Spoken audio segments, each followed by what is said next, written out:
With choirs of kindred spheres competing, the sun intones its ancient sound and runs its thunderous course, completing its preordained diurnal round. This vision none has comprehended, though angels quicken at the sight. These high and wondrous works are splendid as when the world first shone with light. The earth, in majesty rotating, spins on itself as swift as light, celestial radiance alternating with dread impenetrable night. In rocky depths the foaming ocean surges with elemental force, swept on by the eternal motion that speeds the worlds upon their course. And mighty tempests rage unceasing, from sea to land, from land to sea. A furious clash of power, releasing a chain of vast causality.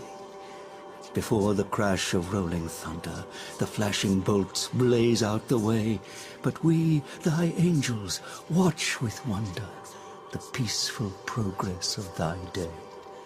Thy vision none has comprehended, though angels quicken at the sight. Thy mighty works, O Lord, are splendid, as when the world first shone with light. Since, Lord, you deign to visit us once more, to find out how we manage our affairs, and since you've always welcomed me before, I've come to join your household staff upstairs. I'm not much good at lofty words, I fear. It doesn't worry me if they all sneer. Pathos from me would make you laugh, although I know you gave up laughing long ago. I can't sing hymns about the universe. I only see how people go from bad to worse. He hasn't changed, your little god on earth. He's still peculiar as the day you gave him birth. He'd live a better life, at least, if you'd not given him a glimpse of heaven's light. He calls it reason, which gives him the right to be more bestial than any beast. Saving your gracious presence, sire, I'd say he's like a silly grasshopper in the hay. He chirps and sings and flitters to and fro, and chirps the same old song and jumps about. If only he were satisfied with that. But no, in every pile of filth he dips his snout. Mephistopheles, why are you telling me all this again? Do you always come here to complain? Could there be something good on earth that you've forgotten? No, Lord. I'm pleased to say it's still completely rotten. I feel quite sorry for their miserable plight. When it's as bad as that, tormenting them's not right. Do you know Faust? The doctor? Yes, my servant. He serves you in a very curious way indeed. It isn't earthly nourishment he seems to need. His fevered mind is in a constant ferment. Half conscious of his folly, in his pride, on all the joys of earth he wants to feed, and pluck from heaven the very brightest star.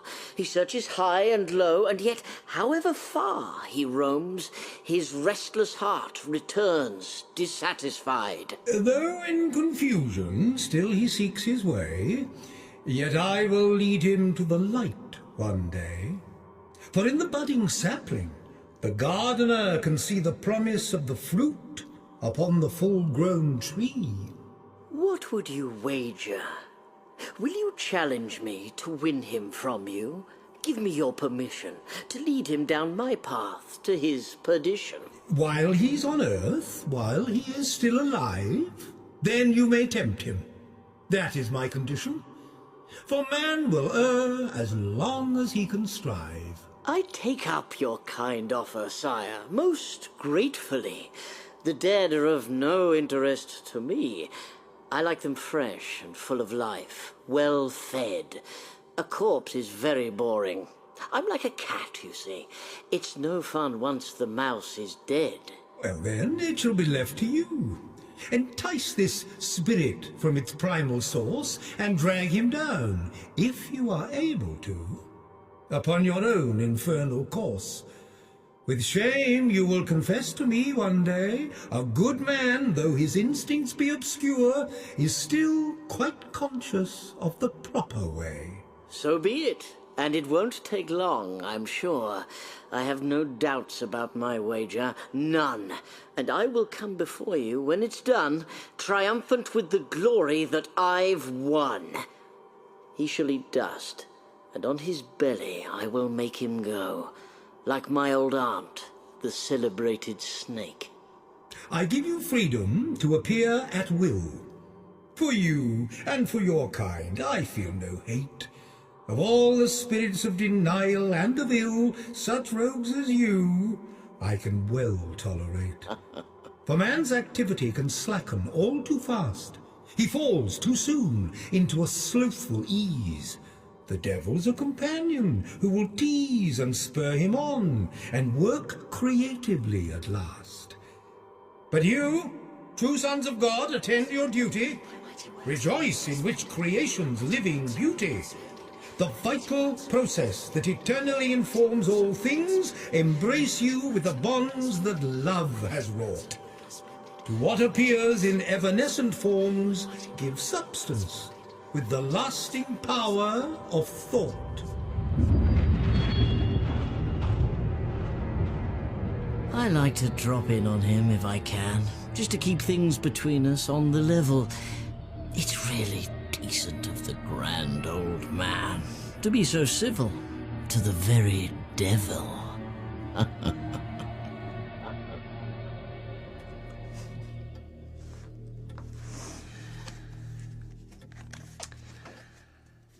Medicine and law and philosophy. You've worked your way through every school, even, God help you, theology, and sweated at it like a fool.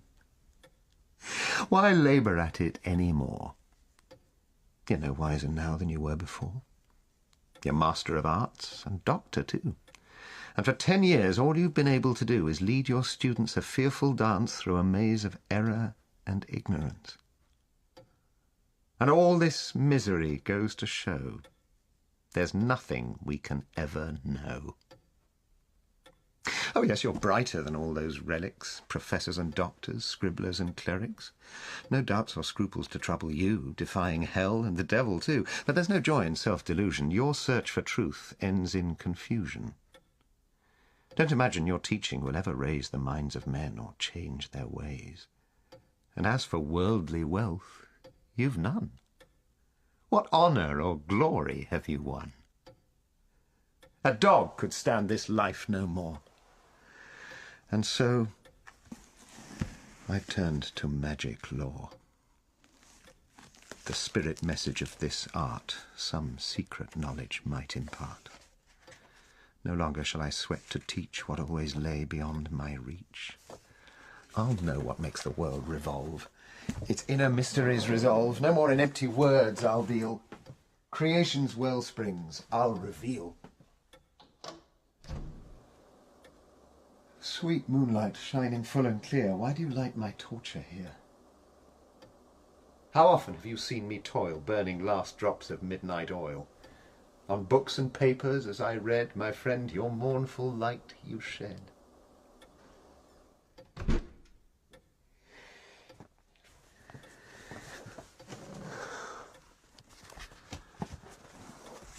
Escape into a wider sphere. This book of secrets will provide the magic writings of the seer. Let Nostradamus be your guide. If nature helps us, we can seek the paths the stars in heaven go. Through her we have the power to know how spirits unto spirits speak. Your dusty learning can't expound the magic symbols written here. The spirits hover close around. Now answer me, if you can hear.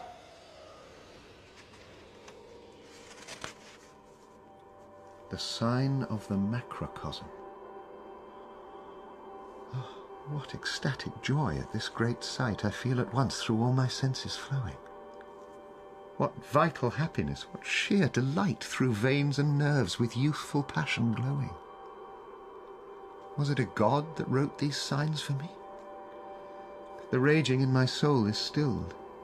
My empty heart with joy is filled. And through some urgent mystery, all nature's forces are revealed. Am I a god? My mind's so clear. With mystic vision now I see concealed in these pure symbols nature's rich activity. At last I grasped the wisdom of the seer. How all into a wholeness weaves, each in the other moves and lives. The powers of heaven ascending and descending, and to each other golden vessels sending, with fragrant blessings winging, from heaven to earth their bounty bringing. In harmony the universe is ringing. Ah, what a vision! But a vision, and no more. I do not feel the pulse of nature, nor feed at her breasts. The spring of life that nursed all things, for which creation yearns, to which the flagging spirit turns, they flow, they suckle still, but I must thirst.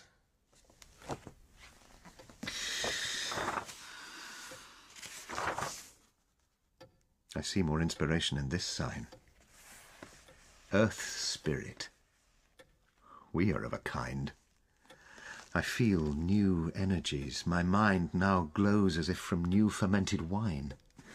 Now I can dare to face the world again, to share in all its joy and all its pain. Into the eye of storms I'll set my sail, and in the grinding shipwreck I'll not quail. Clouds gather overhead. The moon conceals its light. The lamp burns low.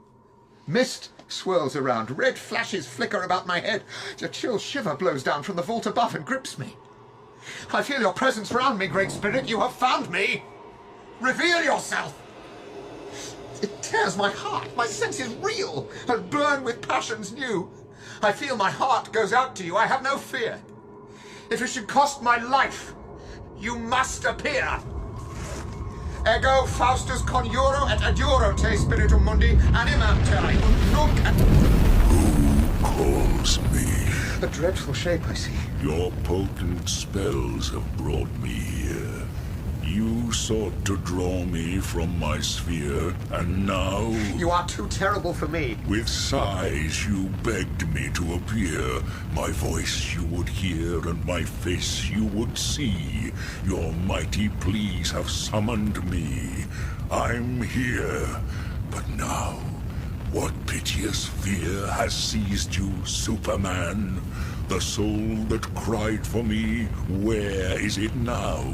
The heart that in itself could bear a whole created world, and in its swollen pride puffed up, with us the spirits would have vied. Where are you, Faust, whose voice reached to my sphere, who summoned all your powers to draw me here? This is you, who scarcely felt my breath, and quake as if you go to meet your death, a frightened worm that twists and writhes. Creature of flame, to you I'll not give in. I, Faust, I am your equal, and your kin. In all life's storms and surging tides, I ebb and flow, from birth to grave, weave to and fro an endless wave, through all life's glowing fabric flowing, on time's humming loom, as I toil at the treads, for God's living garment I fashion the threads. Industrious spirit, to the world's furthest end you rove. How close you seem to me. You match the spirit that you comprehend, not me. Not you. Who, then? I, made in God's image. No match for you. It's me, Wagner. Oh, death, it's my assistant at the door. To turn my highest bliss into despair, dissolve these teeming visions into air, it only needs that plodding bore. Forgive me, but I heard your voice. It sounded like a tragedy in Greek. That is an art that I would learn by choice. These days one has to know just how to speak one's lines. An actor, people often say, could teach a parson in the art of how to preach. Why, surely if the parson's only acting, and many times I dare say that's the case. But all this study I find so distracting. One scarcely sees the world beyond this place and only from afar. So how can all our arts of eloquent persuasion guide men's hearts? If you don't feel, your words will not inspire. Unless from deep within you speak sincere, and with a charismatic fire compel the hearts of all who hear. Oh, you can sit there gluing bits together or mixing cold leftovers in a stew, blowing at the ashes, wondering whether there's any fire left to warm your brew. Yes, fools and children you'll impress, if that is really what you want to do. But you will never know another's heart unless you are prepared to give yours too. Oh, God. But art is long and short our life's duration. In all my critical deliberation, I often fear the way I chose was wrong. How hard it is to get the method right, to follow learning to its very source. Before we're halfway through our course, we'll surely die and never reach the light. The manuscripts, are they the sacred springs from which one drink will slake your thirst forever? You'll find no profit in these things unless your own heart flows with fresh endeavour. Forgive me, but it's such delight to bring the spirit of the past to light, to study all the thoughts of history's wisest men, and marvel at the progress we've made since then. Oh, yes, we've reached the stars, and yet the past, my friend, by which you set such store, is a book with 7 seals to us. It is a mirror that reveals to us only the minds of those who seek this spirit of the past of which you speak. Believe me, all you'll find is bunk. A lumber room stuffed full of junk. At best, a blood and thunder play from which most audiences would run away. A catalogue of pompous commonplaces, a puppet play that's full of empty phrases. Yes, but the world, the human heart and mind. We all seek knowledge, surely, in this sphere. Why, yes, however knowledge is defined. But who will dare to speak the truth out clear? The few who anything of truth have learned, and foolishly did not keep truth concealed, their thoughts and visions to the common herd revealed. Since time began, we've crucified and burned. But please, my friend, it's deep into the night, and I must sleep now, if I can. I'd gladly stay much longer, for it's such delight exchanging thoughts with such a learned man. But then tomorrow, as it's Easter Day, I'll put more questions to you, if I may. Mm-hmm. I've studied very hard, and yet, although I know a lot, there's so much more to know. How is it that his mind can take such pleasure forever dabbling in these shallow terms? He digs so avidly for hidden treasure and then rejoices when he digs up worms. Why is it that this tiresome nuisance can dispel the throng of spirits gathered round me? And yet for once I'm glad the wretched man came in and broke the magic spell that bound me. His interruption saved me from despair that threatened to destroy my shattered mind. The mighty vision I confronted there showed me the pygmy stature of mankind. And I myself, made in God's image, thought that I had glimpsed eternal truth's reflection, exalting in the radiance of heaven, sought to shed all earthly imperfection. I, higher than cherubim, imagined I was free to surge through nature's very veins. I vied with gods in their creative power, and tried to share their joy. I pay now for my pride. That voice of thunder has annihilated me. Your peer, great earth spirit, I can never be. Although my powers could summon you, I fear I had no power to hold your presence here.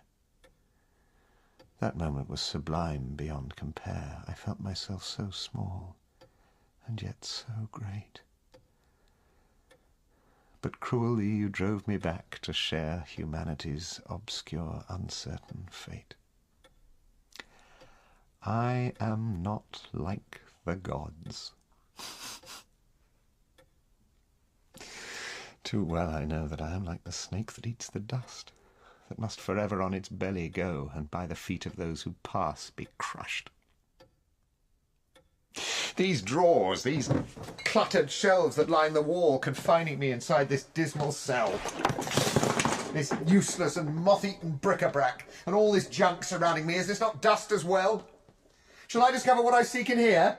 And should I read 1,000 books to find how men have agonized in vain, or hear of one or two to whom fate has been kind?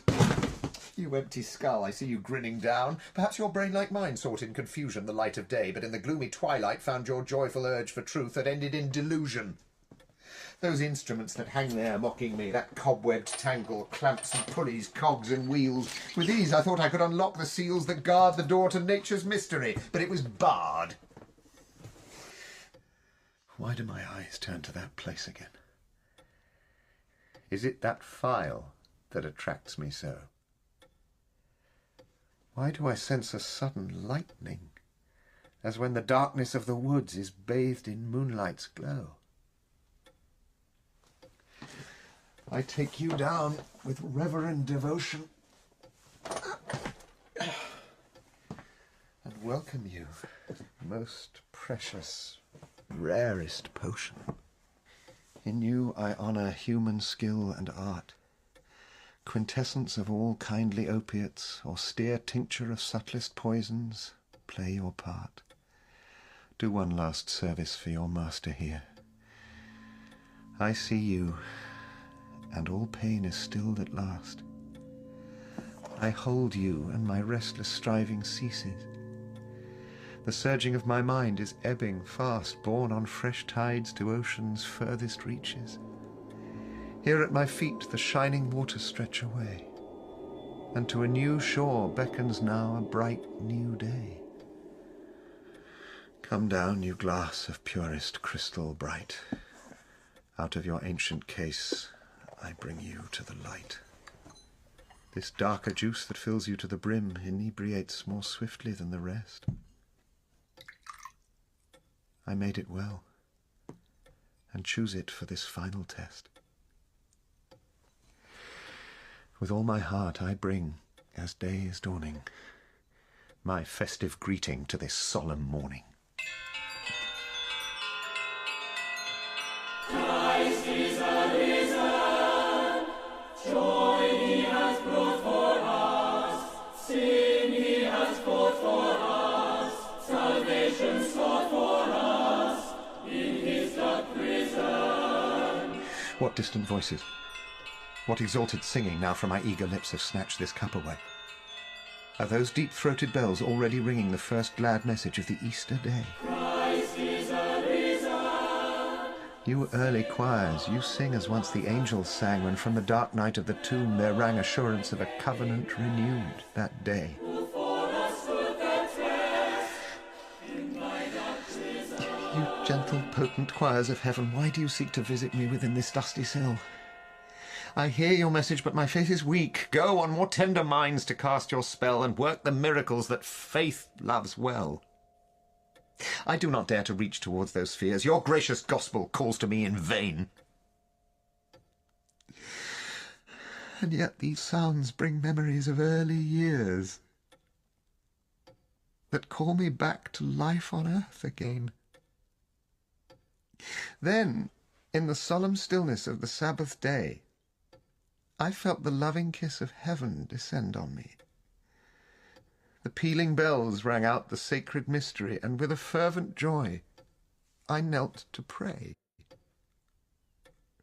I did not understand the joyful urge that drove me out to wood and field and lane, or why I wept 1,000 tears to feel the surge of life as if a world was born in me again. Those songs would promise carefree childish play and herald the unfettered joys of spring. The memories of childhood innocence they bring. From that last solemn step, turn me away. Sweet choirs of heaven, your hymns were not in vain.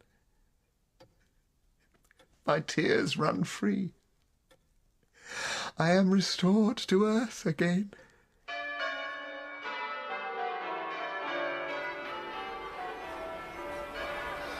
The ice has melted.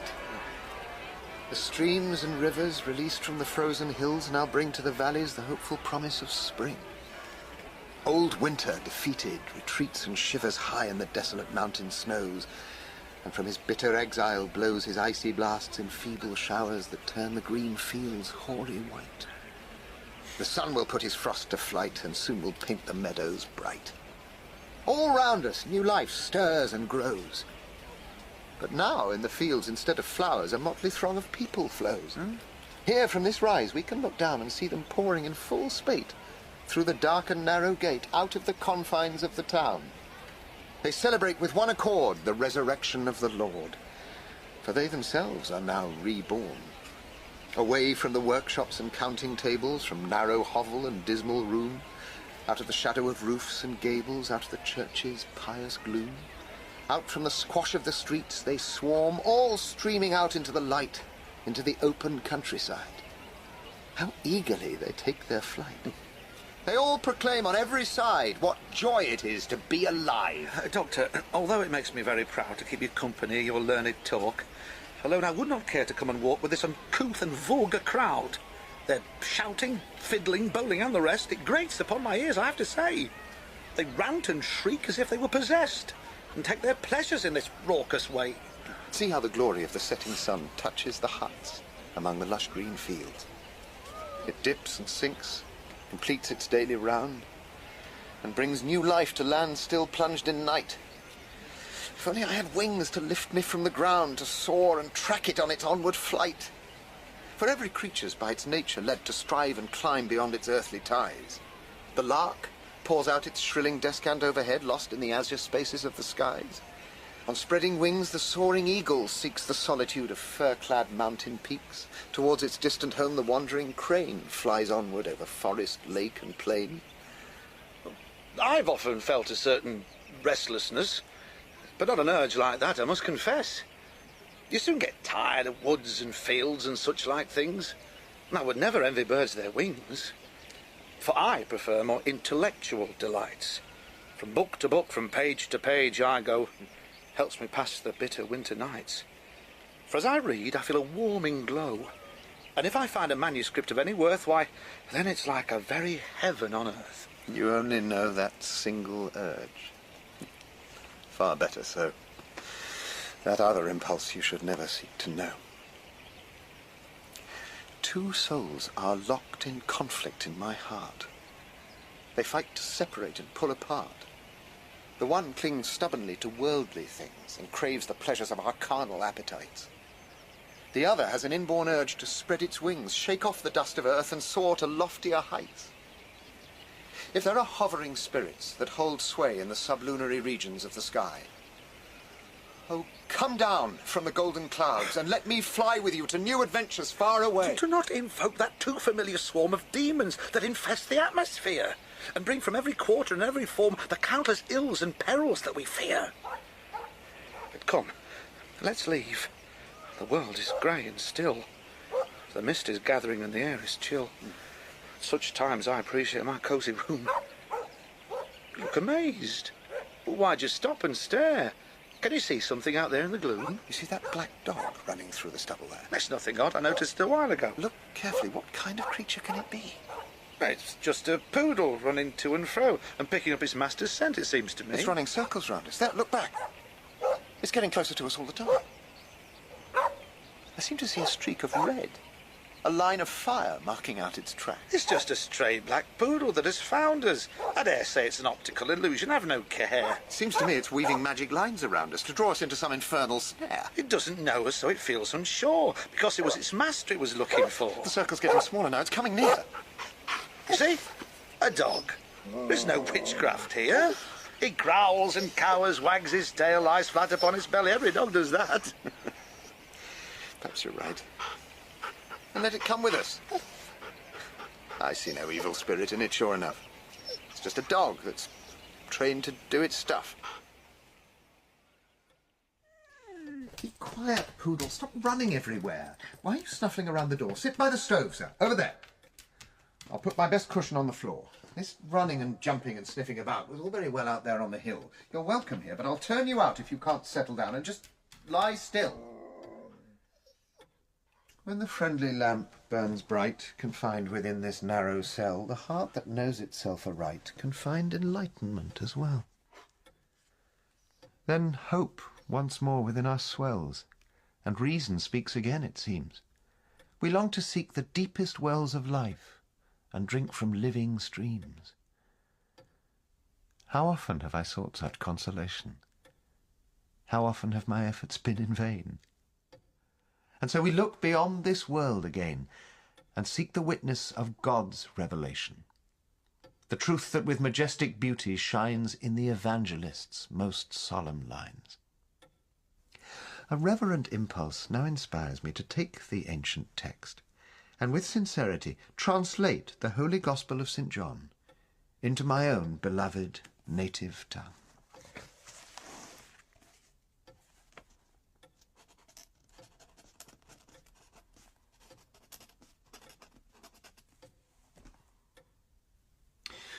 I read, "In the beginning was the Word." But here already I must hesitate. The mere word, for me, has no such resonance. I must translate it in a different sense. Now, if the Spirit guides me right, I ought to say, "In the beginning there was thought." Consider well, the deeper truth escapes the hasty pen, for is it thought that shapes and drives creation at its very source? Far better, "In the beginning was the force."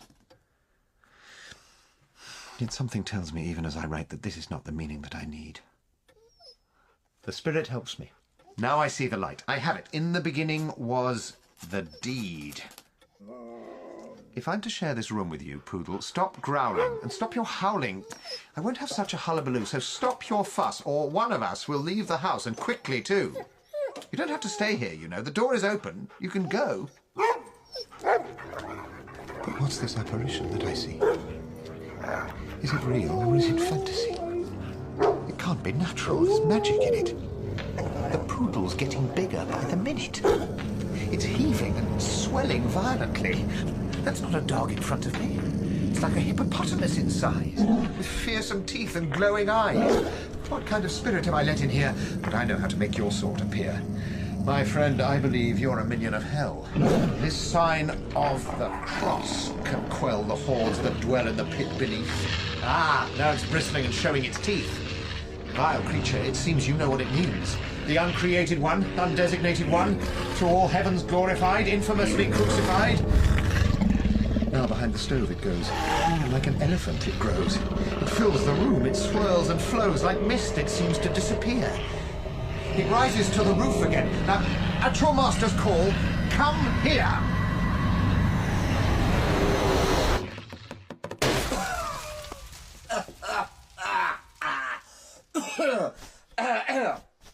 Well, the fuss. I'm here, sir, at your call. So that was what the poodle had in it.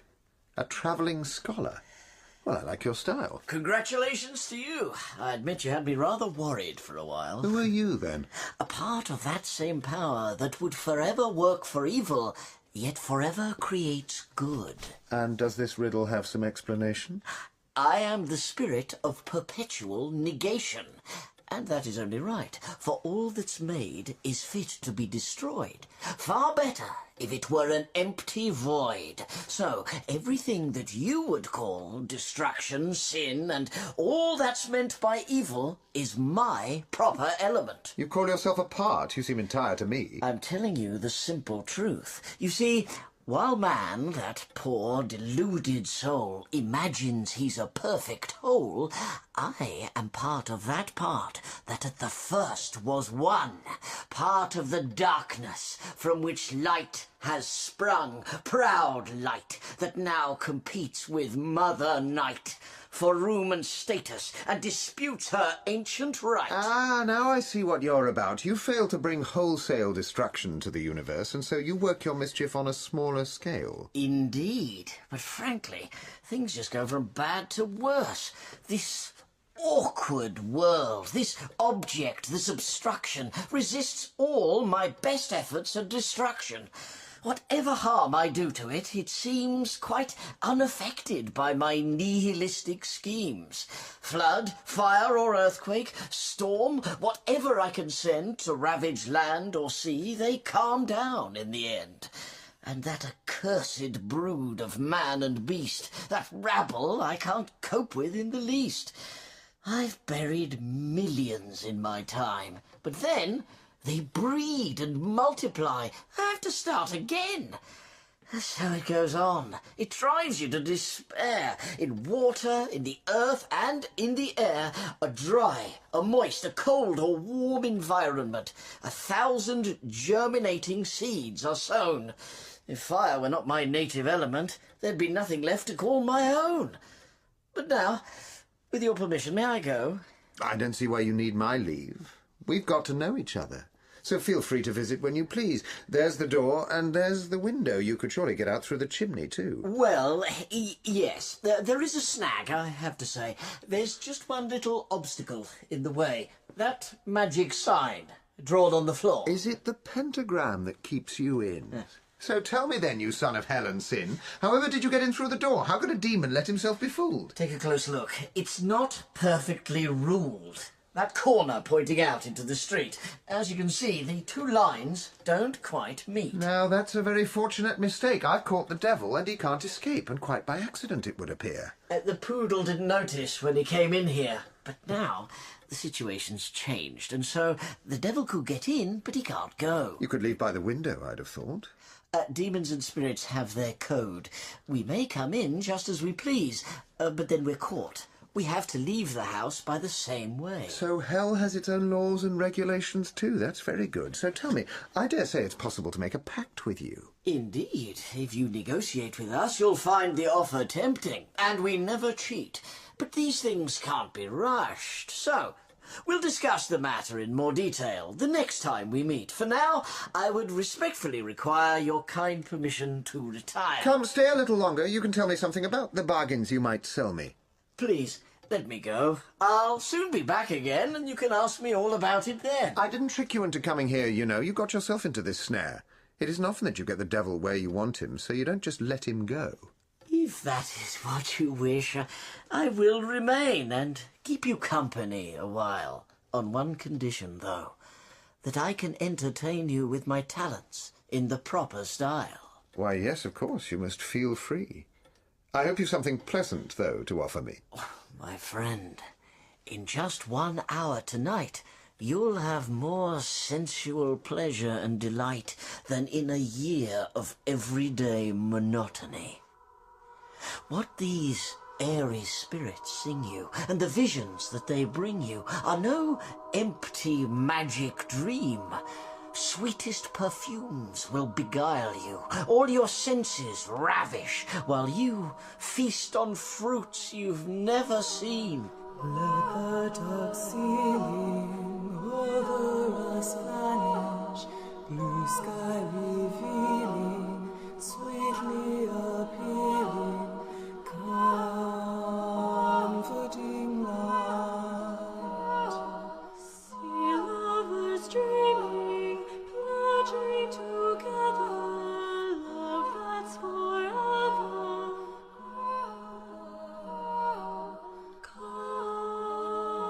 Comforting light. Soft pipes are playing, dancers are straying, o'er the fields hiding, stepping and swaying. Comforting light. Well done, my gentle spirits of the air. He's sleeping like a babe without a care. For this recital, I am in your debt. You're not the man to hold the devil yet. Now, plunge him in an ocean of delight.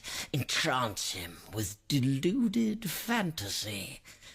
But here I need a rodent's teeth to bite the magic charm around this door for me.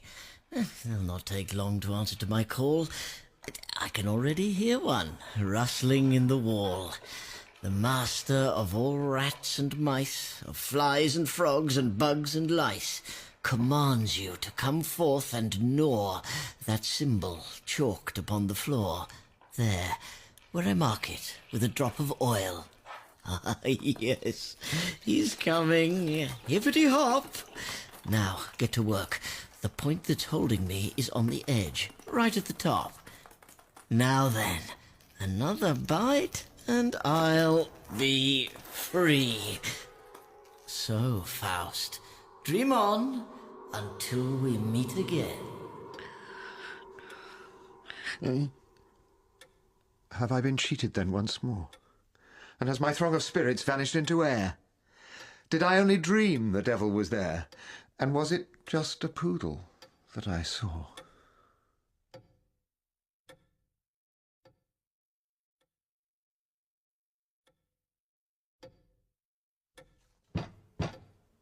Who's there? Come in. Now, who the devil's pestering me? It's me! Come in! Just one more time to make it 3. Well, come in then! And here I am. You see? I hope we shall get on together, you and I.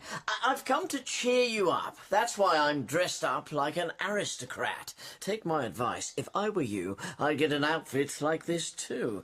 Then you'd be well equipped to see just how exciting life can be. In any costume, I would still despair of life, its misery and care. I am too old to kindle youthful fire, and yet too young to be beyond desire.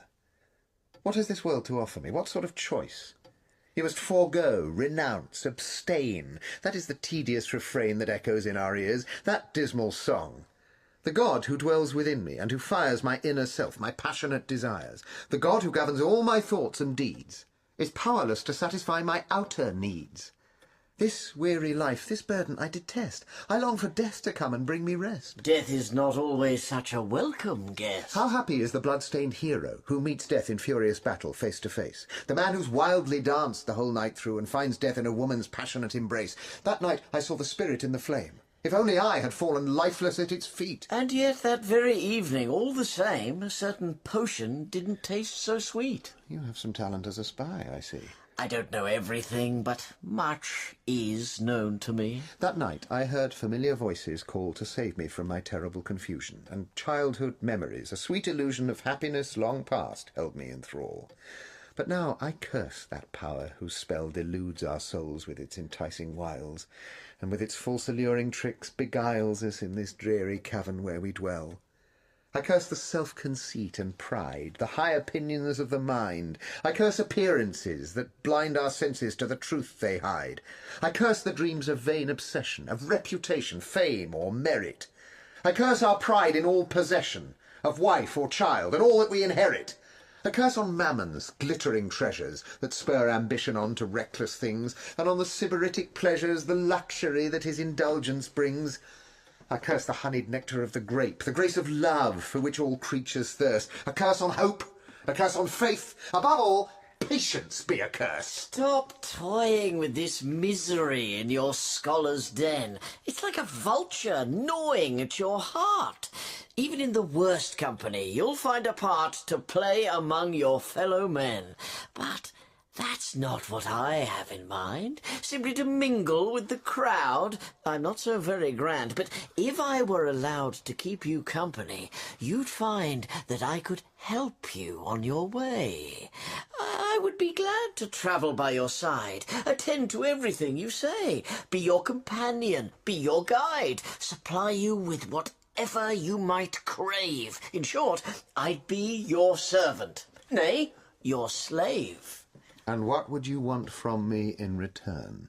There's time enough for that, I should have thought. Oh, no, the devil's not the altruistic sort. You have to treat such offers with suspicion. He'll scarcely do you a good turn unless he's going to get a fat commission. So tell me straight then, what is your condition? I undertake to serve you here most faithfully, fulfill your every wish in every way, provided you will do the same for me when we meet over there one day. It doesn't worry me you're over there. If you can manage to destroy this world, the next can have its turn for all I care. This world's the source of all my joy. This sun shines on my anguish and despair, and if I have to leave it all behind one day, so be it. Let it happen, come what may. I am not curious in the least to know that in a future life there will be hate or love. whether it's in the regions up above or in the other places down below. Then take a chance. What are you waiting for? Sign up with me, and you can feast your eyes on everything my talents can devise. I'll show you things no one has seen before. Poor devil, what have you to offer me but lies? The highest aspirations of the human mind, such things mean nothing to your kind. Oh yes, I'm sure you've food that never satisfies, or liquid gold that instantly will melt and run like quicksilver between my fingers, a game that no one's ever won, a girl who even while she lingers in my arms makes eyes at someone new, or meteoric fame and honour too that blazes once before it fades away. Show me the fruit that rots before it's ripe, and trees that put out new leaves every day. Of course, I can provide you with that type of thing. You only have to say. But they soon pall, and then, my friend, we look for something that will give more lasting pleasure.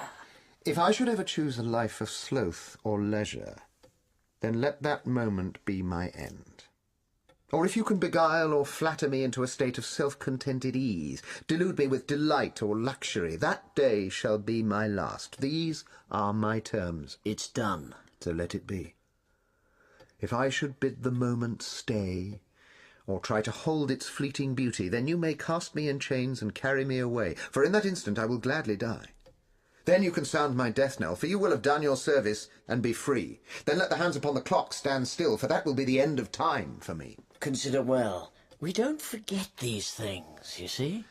That is a right you are entitled to. This is no frivolous adventure that I crave. If I succumb to lethargy, I'll be a slave, whether to another or to you. There's just one thing. If you would sign a document for me, I like to do things right. How pedantic. Have you never heard that you can take a man's word as his bond? It's not enough to stake my fate here and beyond upon the honour of my spoken word. Well, evil spirit, what's it to be? Bronze, marble, parchment, paper, what you will. Do I use a chisel, stylus, or a quill? The choice is yours. It's all the same to me. Any scrap of paper here will do, I think. We'll use a drop of blood instead of ink. If you think it will be of any use, I'm willing to join in your comic act. Blood is a very special kind of juice.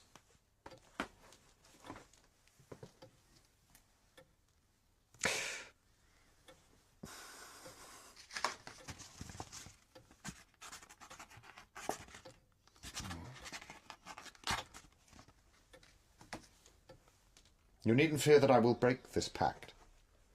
I undertake to strive with all my heart and all my energy to play my part. I was too swollen with conceit and pride. The great earth spirit has rejected me, and now I see my place is at your side.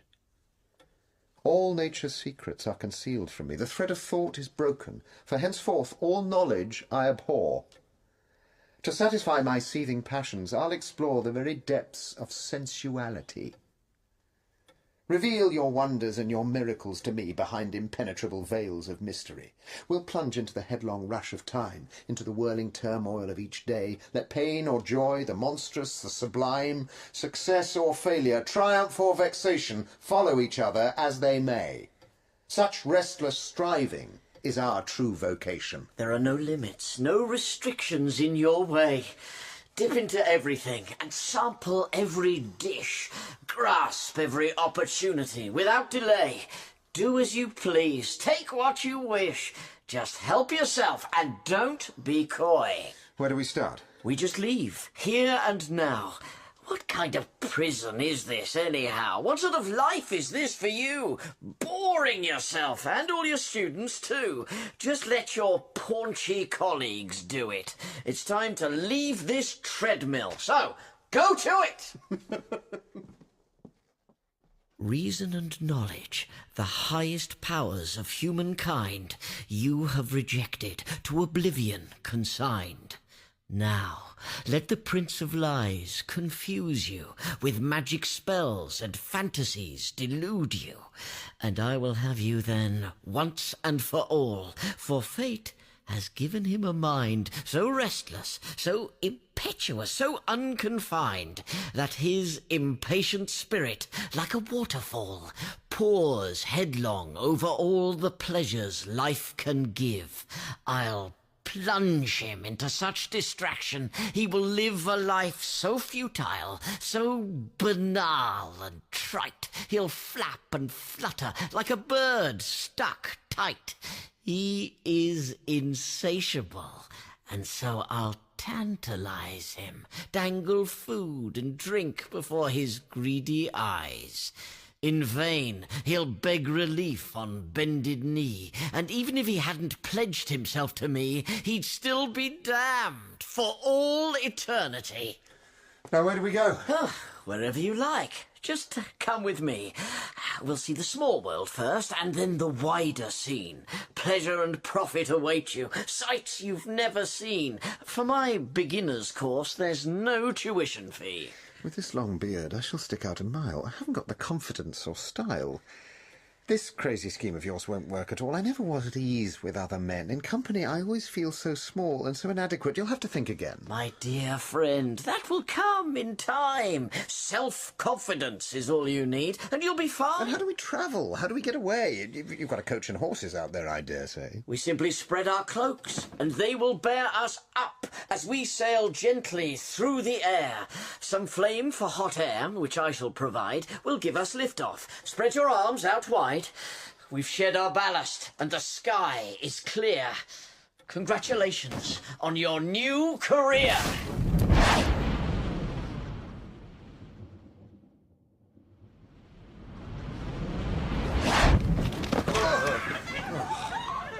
These magic spells and tricks of yours repel me. You think I'll find recuperation then here in this bedlam, in this witch's den? You think an ancient crone can tell me how I'm going to shed some 30 years or brew some potion that will make me young again? But you have nothing else to offer, it appears, and you've only raised my hopes in vain. The spirit must ferment for many years until the mixture is mature and powerful enough, and then it's ready to distill. The witches can do all that tedious stuff. The devil hasn't got the knack, although the devil taught them everything they know. Look, what a charming family. This is the servant. That's the maid, I see. And your dear mistress, monkeys. Where is she? Can't see you. Gone to a do, up the chimney flue. Out gallivanting. Well, now, how long will she be? As long as it takes to warm a paw. How do you like this pretty The pair? most repulsive animals I ever saw. Oh, come, my friend. That's hardly fair. I like their lively repartee. So, tell me, little imps from hell, what have you got in that foul brew? We're cooking watery beggar stew. You'll have a lot of customers. I hope they like the smell. Let's throw the dice. It would be nice to have a pot of gold, and then I'd have a lot of sense again. How happy would this little monkey be to have a winning ticket on the lottery? What is this heavenly vision that I see reflected in the magic glass in front of me?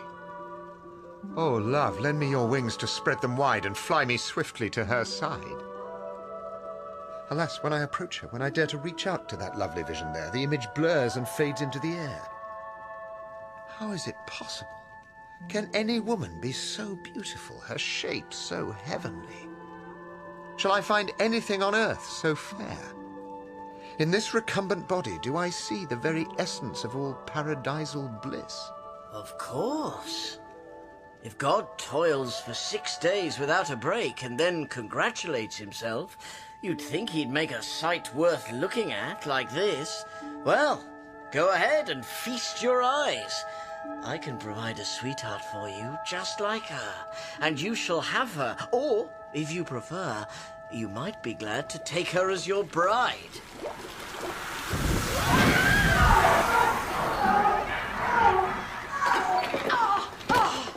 A curse on you, you bloody sow! You let the cauldron boil! You burnt me now, you stupid cow! So who are you? And you as well. Where did you two get in here? How? I'll shrivel you with fire from hell! Take that! And that! I'll spill your brew and smash your glasses flat. You carrion, you old bat. I'll call the tune for you to whistle to. You skeleton, you gargoyle, can't you recognize your lord and master right before your eyes? Why should I stop? Why not smash you to bits as well? Thrash you, and your demon monkeys back to hell. Doesn't the red doublet call for more respect? And can't you see my face, you loathsome dame? You see this cockerel's feather? Do you expect me to announce myself by name? Oh, sir, forgive my rude reception, pray. I didn't see your cloven hoof at all. And your two ravens, where are they? Ah, well, this time we'll forget our little brawl. It's been some time now since I went away. We haven't seen each other for a while. These days, fashions change from year to year. Even the devil has to change his style. Your northern Gothic devil's out of date, I fear. I just can't wear a tail or horns around here. I'm all of a dither. I could throw a fit. Squire Satan here, that's really made my day. That name's not to be mentioned, by the way. Why? What the devil's wrong with it? It only comes in fairy stories nowadays. But even so, humanity's no better off. The evil one has gone. They've kept their evil ways. Now, tell me, gentlemen, what can I do? We want a glass full of your special brew, but one that's been a long time on the shelf. Its strength increases with the years, I know. Of course. Here's one I brewed up long ago. I often take a drop of it myself. It doesn't smell at all bad, I assure you. I'd be delighted to mix up a cupful for you. Now, draw your circle. Say your magic spell. Give him a proper dose and make him well. So hear me then. From 1 make 10, and let 2 be the same with 3. You're rich, you see. The 4 is nix, from 5 and 6, the witch can mix a 7 and 8. That's got it straight. From 9 make 1, and 10 is none. That's the witch's 1 times 1. Oh, no, what is this rabid stuff? These signs and gestures are absurd. I hate this crazy ritual. I've heard it all before. I know it well enough. Don't take it all so seriously. You know it's not for real. It's just for show. She needs some mumbo-jumbo, as all doctors do, to make her potion work. It's nothing new. What is this nonsense that she's spouting for us? She's giving me a headache with her blether. It's like 100,000 idiots in chorus, all gibbering and chattering together. Enough! Most excellent of Sybil, stop! Yes, just bring your potion over here, and please be sure to fill the bowl right to the top. The stuff won't hurt him. Let him drink his fill, for he's a man with several degrees. He's drunk a lot before and not been ill. Down with it, quickly. Come on, drink the brew, and that will make your heart feel young again. If you rub shoulders with the devil, then a little bit of fire shouldn't worry you. You must keep moving now. So, off we go. I hope my little mouthful puts you right. I owe you one for this. Just let me know. I'll see you at the next Walpurgis night. Come on now. Quickly. You must move about. You've got to sweat the potion out so it works through your system all the way. Then you'll be able to appreciate your leisure and all the more intensely feel the pleasure when Cupid stirs you up and lights your fire. Let me look in that mirror just once more. That lovely woman's all that I desire. No, leave that phantom, and I promise you'll enjoy a real woman, as you never have before. A drop of that stuff in your guts, my boy, and every woman looks like Helen of Troy.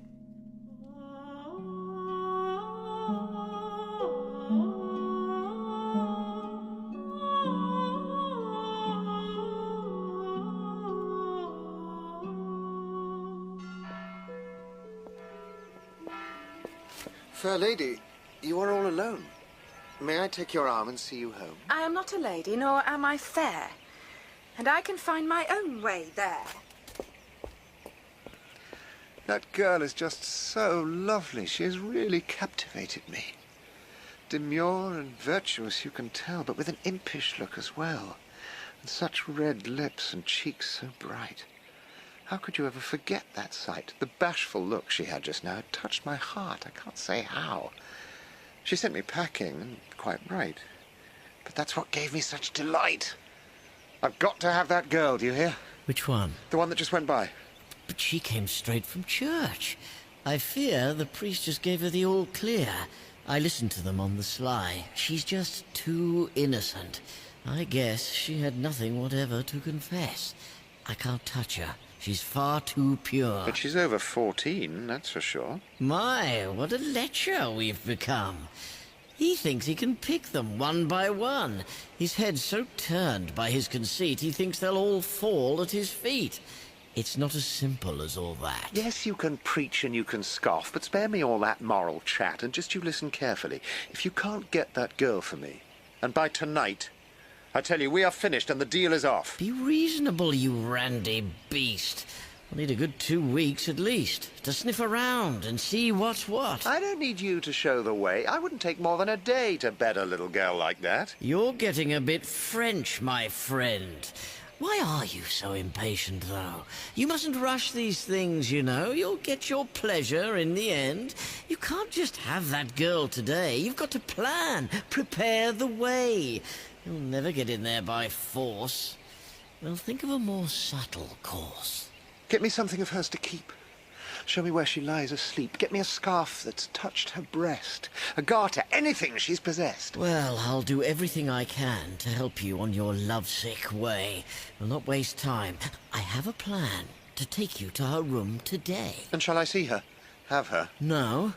Tonight she's at a neighbour's, so for a few minutes you can go and breathe the atmosphere at leisure and dream about your future pleasure. Can we go now? No, I'll say when. Get me a present for her, then. A present? Already? Good. That's what I like to see. I know a place where there might be some buried treasure to be found. I'll go and take a look around. I wonder who that man could be who stopped today and spoke to me. A handsome gentleman he was. A nobleman, I'm sure, because he had a certain air I knew. And he was very forward, too.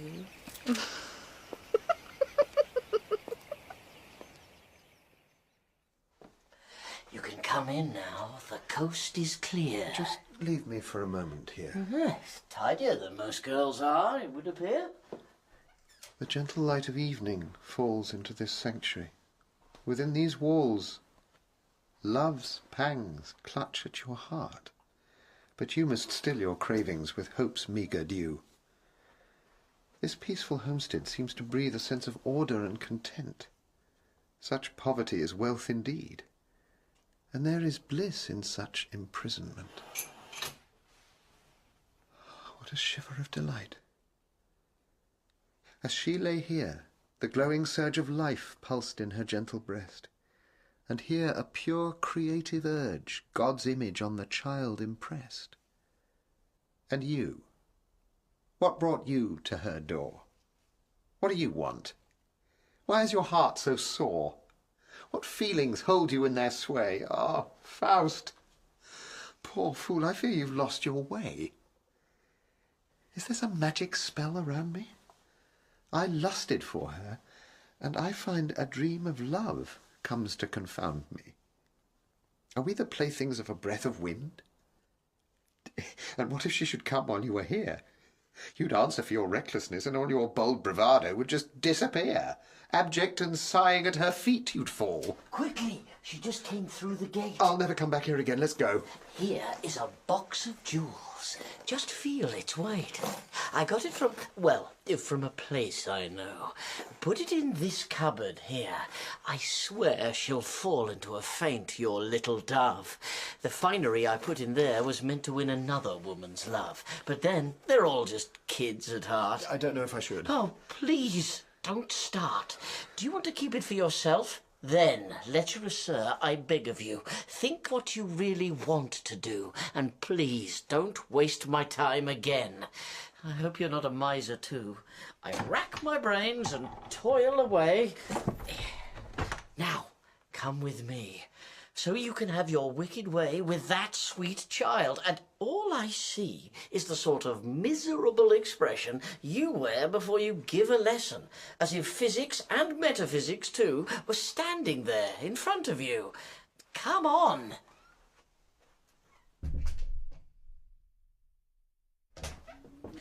I feel so close and stuffy here. Yet outside it's not so warm. I don't know why. I feel so queer. I wish my mother were at home. Oh, you silly girl, you're shivering. You really are a timid thing.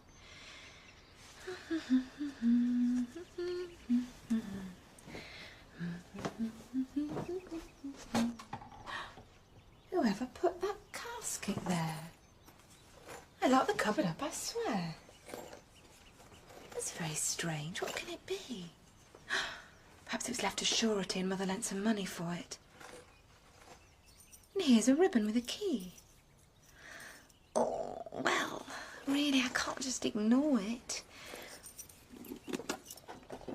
But what is this? Oh, glory be!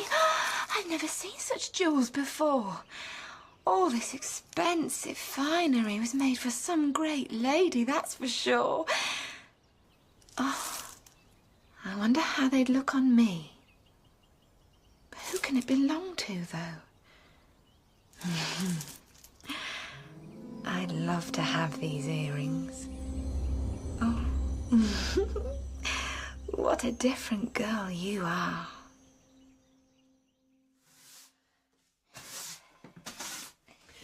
Martha.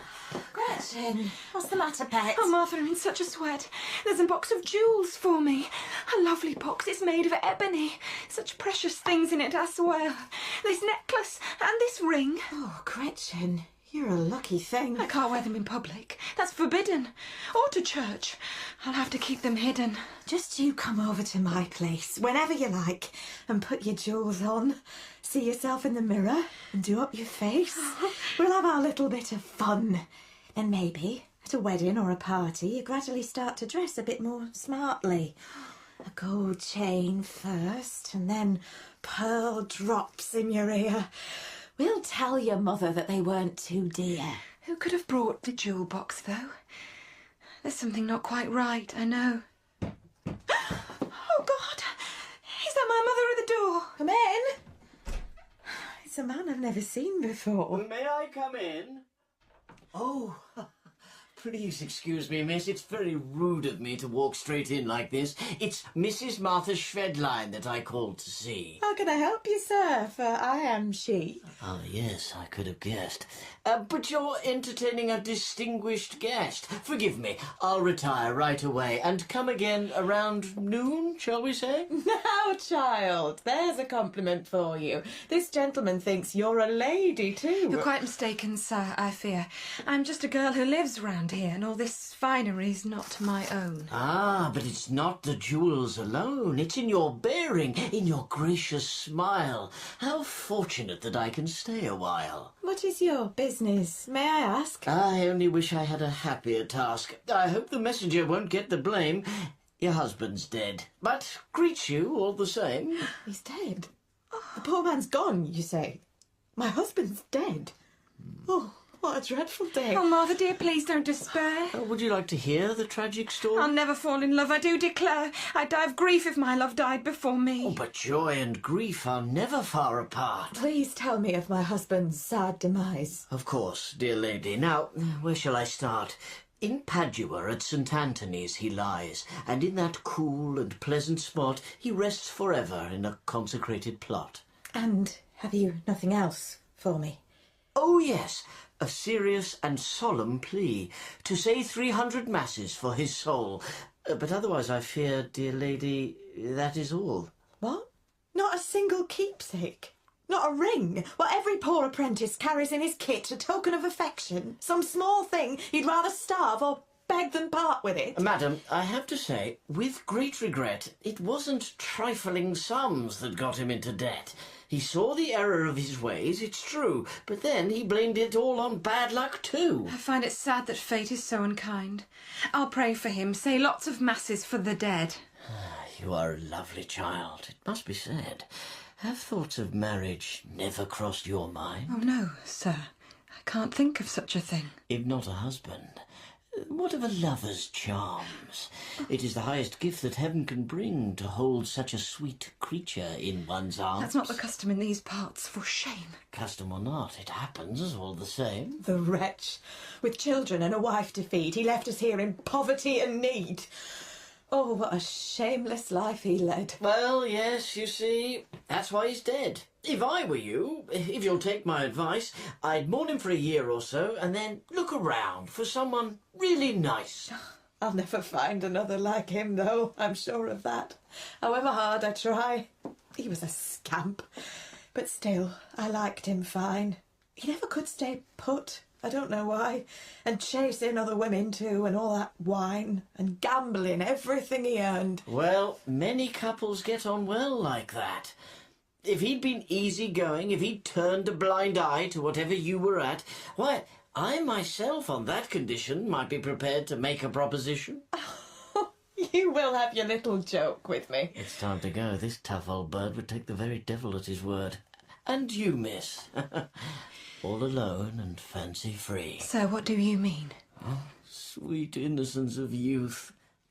Goodbye then, ladies. Good night. No, wait, I need some proof. I need a death certificate to show how, when and where my loved one passed away. I want to put it in the paper too, you know. One must do these things properly, I always say. Madam, of course. 2 witnesses will do to prove in law what they say is true. I have a good friend living near. He'll tell the magistrate just what you want to hear. I'll bring him here tonight. Oh, do. And this young lady... will she be here too? He's a fine lad, well-travelled, very charming. The ladies find his manners quite disarming. Oh, I would only blush if we should meet.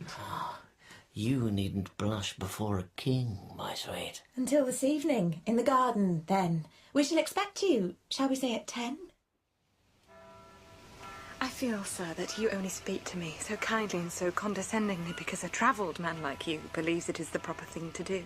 My conversation's dull. It is so shaming. I can't think why you find it entertaining. One look, one word from you diverts me more than all the wisdom that the world could store. Oh, no, how could you kiss my hand? You embarrass me. My hands are rough and unattractive, too. It's all the housework that I have to do. My mother's so particular. And you, sir, always travelling, I dare say. Indeed, we visit many different places, but then business and duty summon us away, and it is sad to leave such friendly faces. Ah, yes. For younger men, it can be fun to roam the world alone and see its ways. But soon one's years of travelling are done, and as a lonely bachelor to end one's days, why, that's a dismal thought for anyone. It's a distant prospect that I dread to contemplate. Then make your plans before it is too late. But out of sight, I'll soon be out of mind. You're very gracious and polite to me, but you have many friends of your own kind, far cleverer than I could ever be. Oh, dearest, cleverness isn't all, you know. It's often vain and superficial. Oh? While innocence and sweet simplicity are rarely valued as they ought to be, humility and modesty, they are the highest gifts that loving nature gave us. If you can think of me just now and then, I shall have time enough when you're away. And are you often on your own? Oh, yes, our household's very small, but even so, it doesn't run itself alone. We have no maid. I have to knit and sew and cook and clean. All day I'm on my feet. My mother wants it all so very neat and tidy, too. She doesn't really need to scrimp and save at all. We have far more than many others do. My father left us well provided for. A little house, a plot outside the city wall. But still, it's very quiet here, must be said. My brother is a soldier in the war. My little sister's dead. She gave me so much trouble while she lived. And yet, I'll do it all again for her, the little pet. I loved her so. An angel, if she was like you. Oh. It's hard for women who are all alone. You bachelors seem quite happy on your own. But it might only take someone like you to make me see a different point of view. Oh, you don't understand. Oh, you mustn't mind. I understand that you are very good and kind. My My angel, so you knew me at first sight the moment that I came in here tonight. You must have noticed how I hardly dared to look. And you don't mind the liberty I took? You weren't disturbed by what I had to say when you came out of church the other day? I was put out. I thought it rather rash. I thought there's something forward, something brash about me that this gentleman's detected. To talk to me like that. It was so unexpected to be approached so boldly in the street, like any common girl. It seemed so indiscreet. I was confused, I must admit, but still, I couldn't bring myself to wish you ill. And I was angry with myself because I knew that I could not feel angry towards you. My sweet love. Wait a moment. What is this, a daisy? You laugh at me. It's just a game. But what... He loves me. What are you whispering? He loves me not. He loves me. You sweet He and loves lovely me vision not. of heaven's bliss. Loves me not. Loves me not. He loves me. Yes, my dear child. Let the flowers spell the judgment of the gods, for it is this. He loves you. Loves you more than he can tell. Oh, I'm shivering. Oh, no, don't tremble. Let this look, let one touch of my hands convey what words cannot express. Just trust your feelings. Don't resist this ecstasy that has to be forever. Ever. To end it would be to despair. No, it must never, never end. Margareta! Gretchen! It's getting dark. Ah, yes, and we must go. I'd ask you to stay longer, both of you, but it's a spiteful neighbourhood, you know. You'd think these folk had nothing else to do but watch their neighbours like a hawk, and how they talk. You can't turn round before the whole street knows. And our young couple? Fluttered off up there like wanton butterflies. He seems quite fond of her. And she of him. And that's the way it goes. Oh, he's coming. Where are you? Don't be such a tease. Oh, dearest man, I do love you so much. Who's there? A friend. A beast. It's time to go, you two. Yes, sir, it's late. May I not come with you? What would my mother say? Goodbye. I'll have to leave you then. Goodbye, my love. Good night. Until we meet again.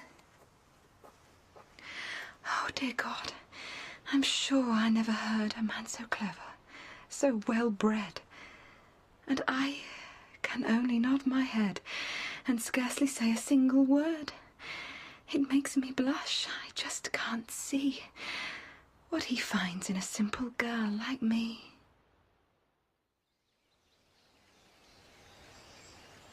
You gave me, sublime earth spirit, gave me all I asked of you, and it was not in vain you turned your face upon me in the fire. You gave me glorious nature as my kingdom, the power to feel it and delight in it. No cold encounter, no mere spectacle you granted me, for nature's very heart is like the bosom of a friend revealed. Creation's ordered scale of life you've shown me. I learned to know my brother creatures here in quiet woods, in streams, and in the air. But now I see that we can never know perfection here on earth. For with this bliss that brings me ever closer to the gods, you gave me that cold and insolent companion from whom I can no longer free myself, who makes me feel my shame and my disgrace and turns your gifts to dross with every breath. He fans the flames that burn within my heart and fires my longing for that lovely form. I satisfied desire with pleasure, then in pleasure languish for desire again.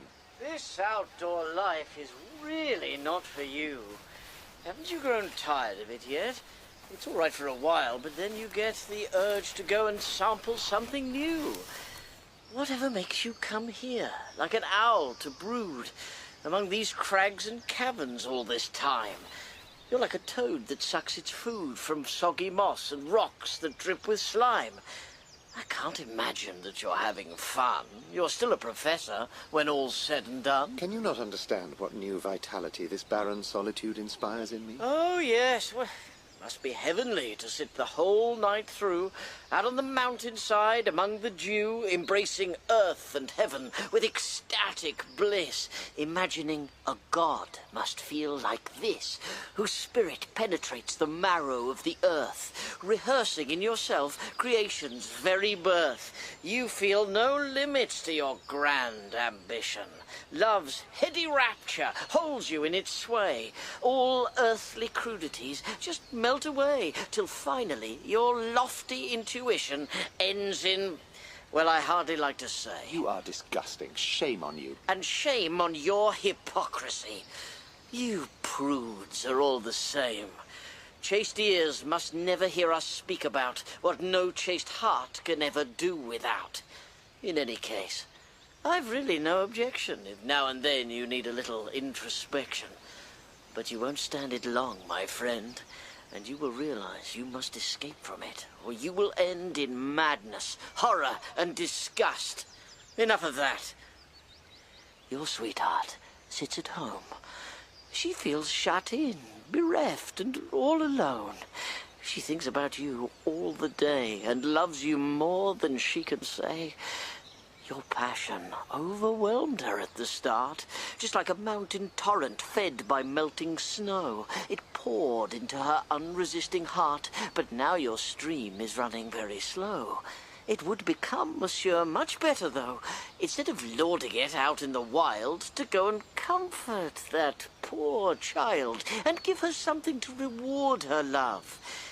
Beside the window in her room she stands, watching the clouds as they go by above, and time hangs very heavy on her hands. I wish I were a bird with little wings. All day and half the night she sings. My peace is gone, my heart is sore, it's gone forever and evermore.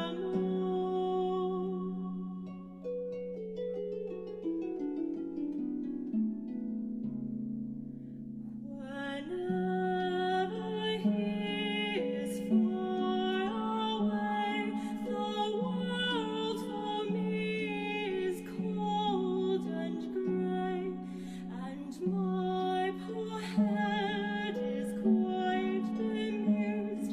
My scattered wits are all confused.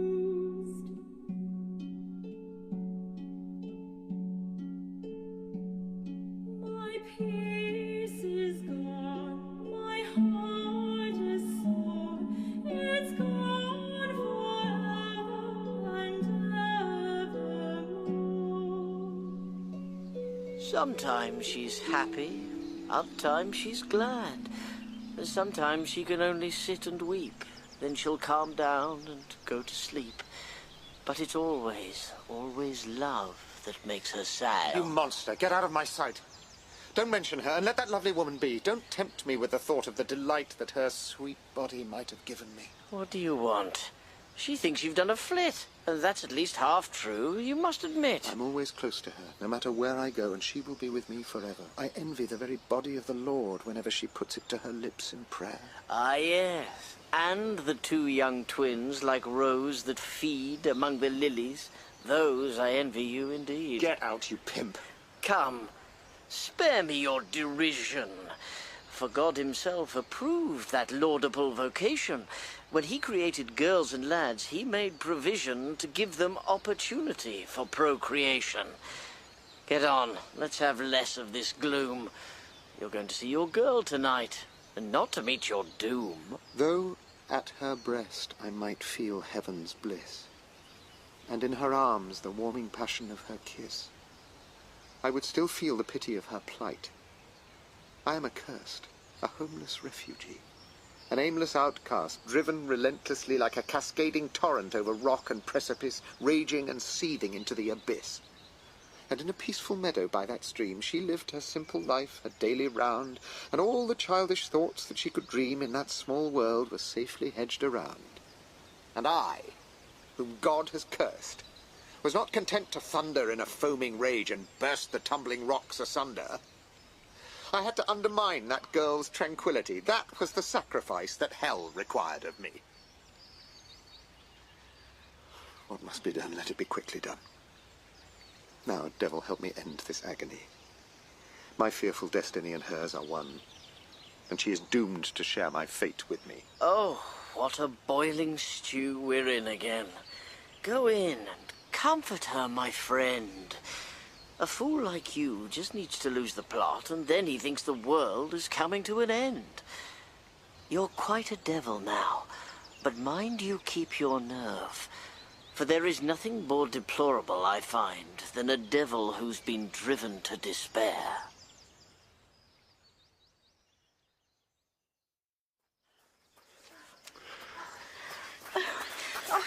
Tell me something, Heinrich. Gladly, if I can. What is your faith? I feel I ought to know. You're such a good and kindly man. You seem to have no true religion, though. Sweet child, you misinterpret me. For who can name, who can proclaim belief in him? Who can reveal he does not feel belief in him? All-embracing and all-preserving, does not he hold and keep us all? Is not the vault of heaven above us, the earth's foundation here below? Do not eternal stars smile down upon us as they climb the skies? And when I look into your eyes, do you not feel how all things flood your heart and mind all through, and weave their everlasting spell unseen yet visible beside you? Just let it fill your heart, and when you feel the highest bliss, why then you call it what you will.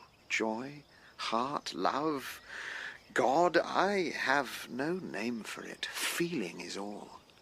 A name's mere sound, a haze that veils the radiance of heaven from view. I dare say that's all very true. The priest says more or less the same thing, too. He doesn't put it quite the same way, though. You'll hear it everywhere you go, as far as heaven's light can reach. All hearts, all languages will teach that message. Why should I not speak in mine? Yes. Put like that, it all sounds very fine. But still it doesn't seem quite right, you see. It's not what I think of as Christianity. Dear child. It's always troubled me to see you in that person's company. But why? That man you call your friend is deeply hateful to me, and I can't pretend to like him, for in all my life I never saw a face so grim. His look goes through me like a knife. My sweet, you mustn't be afraid of him. His presence chills the very blood in me. I always think the best of folk, but he, although I long to be with you, I swear, it makes me shudder when I see him there. I thought he was a villain all along. May God forgive me if I do him wrong. Oh, I feel so safe when you are holding me. So free, so loving and so warm, but then I freeze and shiver when I feel his presence. I even think whenever he is here, my very love for you might ebb away, and I could never pray when he is near. That is what really tears my heart in two. But Heinrich, you must feel his menace too. You have a loathing for him, that is clear. And I must go now. My dear, if only we could have 1 hour tonight to lie together, hold each other tight. If I were on my own, for sure, I'd willingly unlock my door. My mother sleeps so lightly, though. I'd die upon the spot, I know, if she should come and find us there. My angel, we can easily prepare for that. You only have to take this bottle. Put 3 drops into her drink tonight, and she'll sleep undisturbed until daylight. Oh, what would I not do, Heinrich, for your sake? You're sure it won't be dangerous for her? My love, would I suggest it if it were? Oh, dearest man, my love for you is such I would do anything you asked me to. For your sake, I've already done so much. There's little more for me to give to you.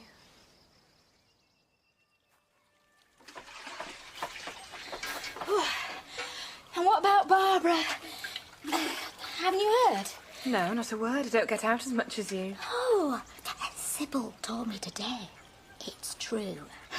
At last, she's got what she deserved, Miss Hoity-Toity. What? Oh, it stinks. She's feeding too when she eats and drinks. Oh, no. Oh, yes. She came a cropper in the end. That man she always went about with, the one she boasted she was walking out with, going to fairs and dances with her friend. She always had to be the first in line. He treated her to cakes and wine. She thought she was so very fine. And all those presents he gave her, too. I'd be ashamed to take them. So would you. And all those cuddles in the wood. Well, now her flower's gone for good. Next time she goes to church, she'll have to do a public penance in the sinner's pew.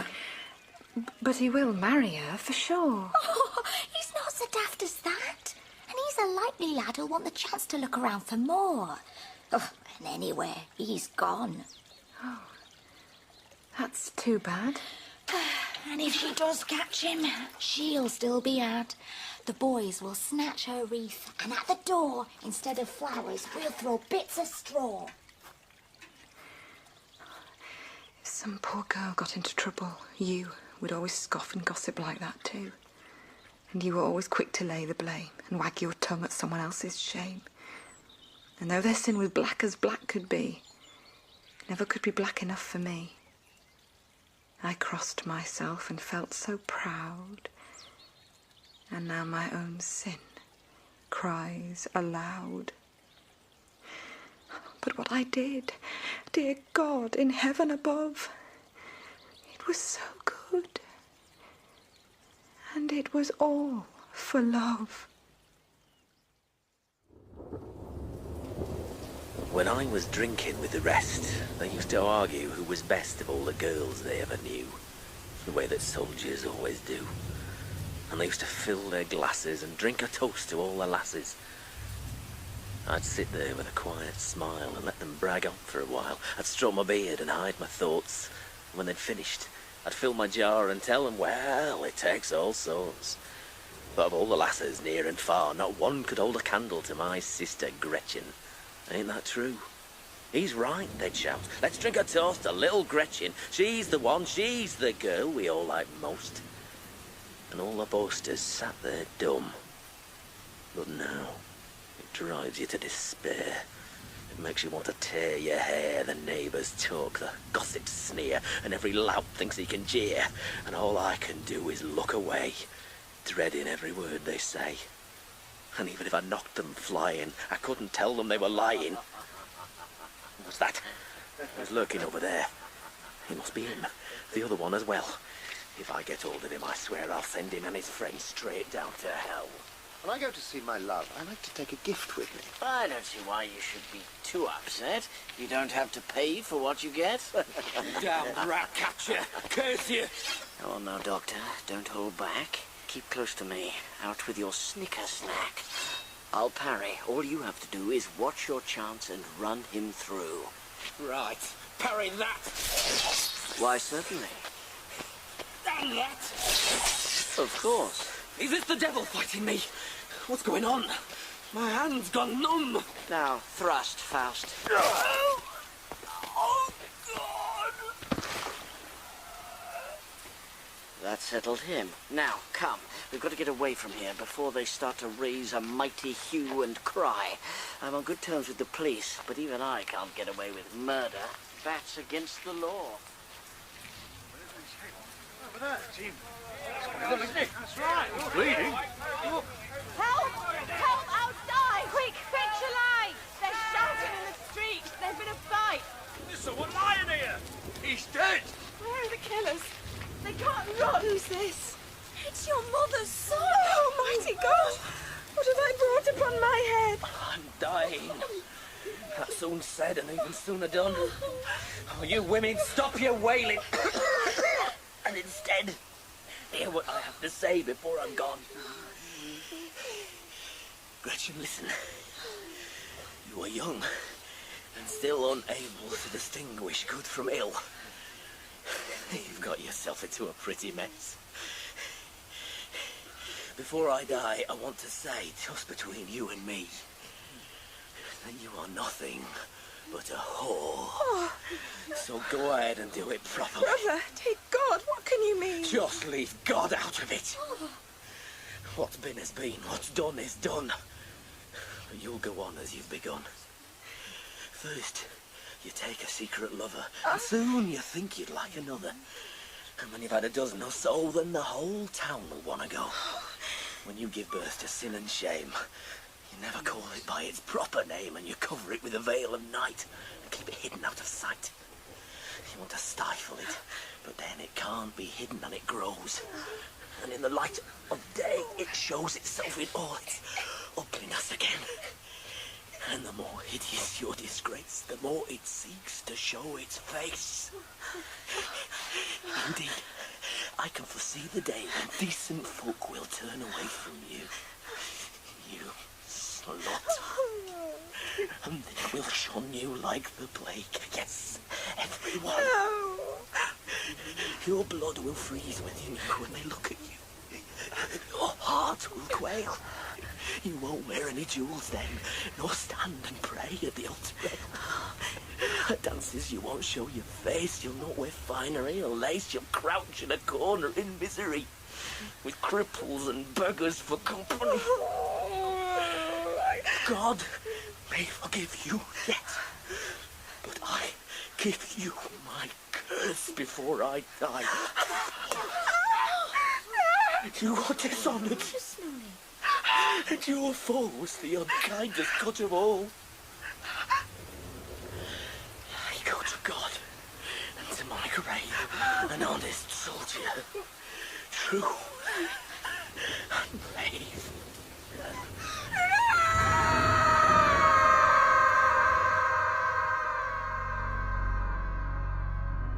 Gretchen, what's on your mind? And in your heart, what misdeed?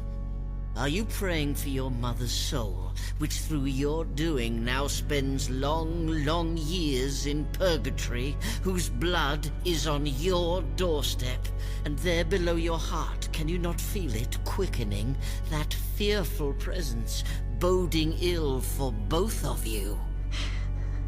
No, no. If only I could rid myself of these oppressive thoughts that swarm around me.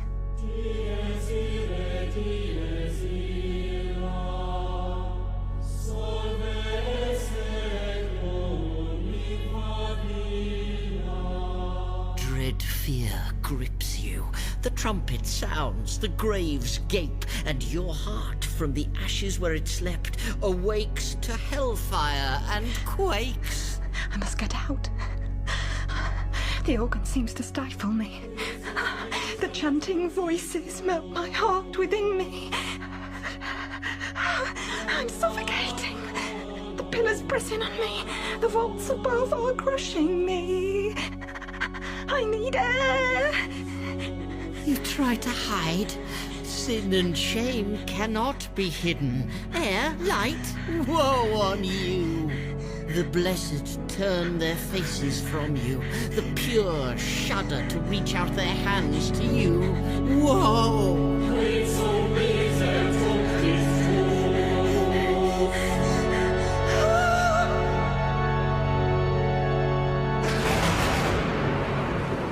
Walpurgis night. A broomstick's what you really need, or a randy goat would make it even better steed. Well, I'll never get there at this speed. I'll trust my own 2 legs to carry me. And this good stick to help me, that will be quite adequate. And what's the hurry, anyway? The waning moon is rising overhead and casts a dismal glow of sullen red. It sheds no light, and we could break a leg with every step we take. These jack-o'-lanterns are a much more cheerful sight, huh? I'll go and ask one if he'd like to guide us. Hello, my friend. Can we not share your light? We'd be most grateful if you'd walk beside us and help us to negotiate this slope. Why, I'd be honoured, sir. I only hope I can restrain my natural frivolity. We go in zigzags, as a rule, you see. You imitate the human race, it would appear. Now, in the devil's name, don't gad about. Go straight, or else I'll blow your lantern out. I see you are the master around here. I'll do my best, sir, not to go astray, but don't forget the Brocken is bewitched tonight. And if a jack-o'-lantern shows the way, you mustn't be surprised if things don't go quite right. Wonderland of magic dreams we have entered now, it seems. Lead us well, and show your paces so that we can safely go through these vast and barren places. Now we can no longer say, are we moving? Standing here, Everything around us races, trees and rocks with grinning faces, lights that float and sway and veer, blaze and flicker far and near. Grab my coattails, Doctor! Follow me! Great swathes of smoke and vapour billow round. A fiery shaft lights up the clouds, and then it flows a slender thread beneath the ground. And now it gushes like a spring again and branches in 100 veins that stream along the valley to that narrow corner, where it merges into one again, and there becomes a single precious seam. Now sparks are flying ever higher, like golden sand flung in the air. And higher still, look, over there, the mountainside is all on fire. The storm is howling now, and I can feel it tugging at my back. It makes me reel. Just cling on to the rock's old ribs, like this, or else you'll be swept into the abyss. Oh, the fog is dense and dark the night. Listen, how the forests whine. Startled owls are put to flight. Pillars split in evergreen palaces of fir and pine. Grating branches scrape and scream. Mighty trunks are cracking and groaning. Heaving roots are creaking and moaning. With a fearful crash, they all topple others as they fall. They choke the gorges, and the gale whistles through them with its dismal wail. Can you hear the voices everywhere, far and near, high in the air? Yes, the whole mountainside is ringing with the witches' furious singing. Witches to the brook and streaming, the stubbles yellow shoots are greening. To the summit swarms a witches' chorus, up there old Nick is waiting for us. Hurry there before they start. Billy goes sick and witches fought. The way is broad, the way is long, along it pours a giddy throng. The broomstick scrapes, the pitchfork pokes, some other verse and baby chokes. We creep along like weary snails, the women are faster than the males. If it's the devil you're looking for, they'll beat you by a mile or more. We needn't hurry, what's the fuss? Women need more time than us. They think that men are far too slow, but we can do it in one go. Around the summit we shall ride, and settle on the ground beneath. A swarm of witches, far and wide, will cover all the blasted heath. They're pushing and shoving and sliding and clattering, jostling and squirming and hissing and chattering. They flicker and fizzle and stink like bitches. Oh, they're in their element, these witches. Now, Doctor, take my hand. We must break free from all this milling crowd. I fear it's too much, even for the likes of me. Look, by those bushes over there, I see a cozy glow that looks much more inviting. Come on, you never know, it could be quite exciting. You spirit of perversity. All right, lead on. But it's not very clever, I must say, to come here to the Brocken on Walpurgis night when all we do is go our own sweet way. Look, what a cheerful blaze. We're part of a jolly club in here. Just a small circle, but good company. Up there is where I'd rather be. The crowd streams upwards to the summit, where the evil one is sitting in a fiery glow. What mysteries would be revealed up there? New mysteries would be created, though. Just let the world outside go by, and we will take it easy over here. For folk have always had a tendency to form small worlds within the wider sphere. See? Those young naked witches over there. How sweet. The older ones, I'm glad to say, are more discreet. Now, make an effort to be friendly, just for me. I'll give you a nice time, and it's all free. Is that an orchestra that I can hear? You'll have to put up with that awful noise, I fear. Just come with me. We can't avoid the din. Come on. I'll go ahead and introduce you. I might find someone else who will seduce you. Take a look at this great space we're in. It's huge. It stretches nearly out of sight. 100 cheerful fires are burning bright. They're dancing, talking, flirting, drinking, eating. I tell you, This place takes a lot of beating. What role have you assumed for this surprise? A conjurer or the devil in disguise? I often travel incognito, that is true. But I wear my decorations at a proper do. I haven't got the Order of the Garter, though my cloven hoof commands respect up here, you know. I can't disguise myself here, even if I try. Come on, let's have a good look around the place. You could be the punter, and I'll play the pimp. Wait, gentlemen, don't pass me by. You'll miss your chance, so come and buy. Take a good look. Knick-knacks galore. There's everything you need and more. There's nowhere in the world you find such a well-stocked shop as mine. There's nothing here that hasn't done a serious injury to someone. No dagger here that hasn't run with blood. No cup that hasn't sent a deadly flood of poison scorching through some healthy veins. You'll find no trinket that has not seduced a sweet young maid. No sword that has not treacherously betrayed a friend or stabbed a rival from behind. Oh, Grandma, you're just too set in your ways. That stuff's old hat. Believe me, you should try to offer people something new. It's novelty they look for nowadays. Oh, I keep my wits about me. I don't know. This really is a most amazing show. They're making for the summit in a swirling throng. You can't resist. You just get swept along. We're going to get no peace tonight, I know. They're playing a new dance. Come on, let's have a go.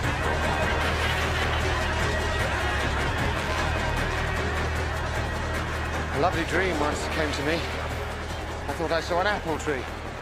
I climbed it, and a gorgeous pair of apples I found hanging there. You men like apples, I believe. Since Adam had a bite from Eve, I'm overjoyed and very proud.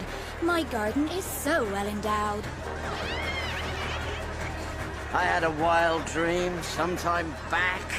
I saw a tree with a great big crack.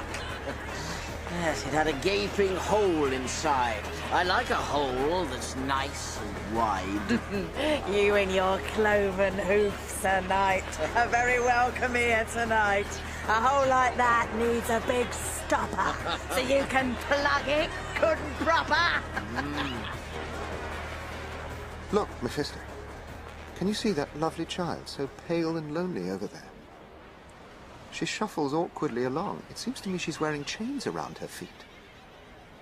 I swear she looks like Gretchen. Can it be that she and I will meet again up here? No, stay away from her. Keep clear. She's just a magic phantom, an illusion. Those who fall under her spell are terrified. Her lifeless stare will freeze your blood with fear and make your rigid limbs seem petrified. You've heard of the Medusa, I suppose? Indeed, her gaze is lifeless, cold and dead. No loving hand has closed those eyes that cannot see. Yet that is the sweet body Gretchen gave to me. That is the breast on which I laid my head. You unsuspecting fool. That is her sorcery. For everyone, she can take on a lover's shape. This vision holds me fast. I can't escape. How strange. Around that lovely neck, I see no thicker than a blade, a single red and slender line drawn like a scarlet thread. Of course. That's nothing new to me. She puts her head under her arm as well. You fall for every magic spell. Percy has chopped it off for her. Believe me. Come on. Let's take a walk up there. You'll find as much fun here as any fair.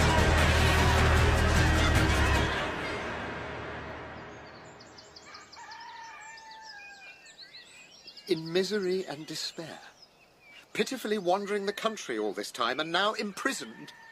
That sweet, hapless creature shut up in a dungeon like a criminal, exposed to appalling suffering for so long, so long. And you kept this from me, you treacherous, despicable demon, and meanwhile you lull me with vulgar distractions. You conceal her growing misery from me and let her perish helplessly. She's not the first. Not the first? The suffering of this one creature sears me to the heart, and you grin calmly at the fate of thousands. Now we've reached our wit's end, the point where you humans lose your head. Why do you seek our company if you can't handle it? You want to fly, but you have no head for heights. Did we force ourselves on you?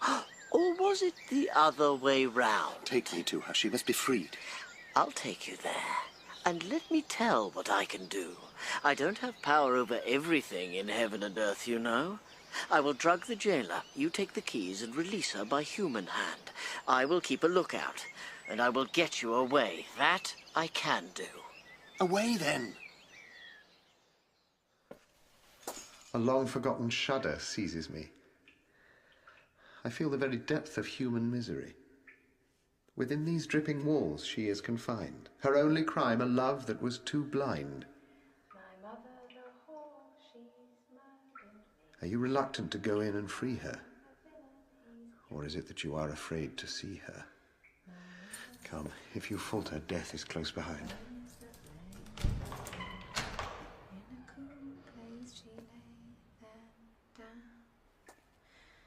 I turned into a little bird that day.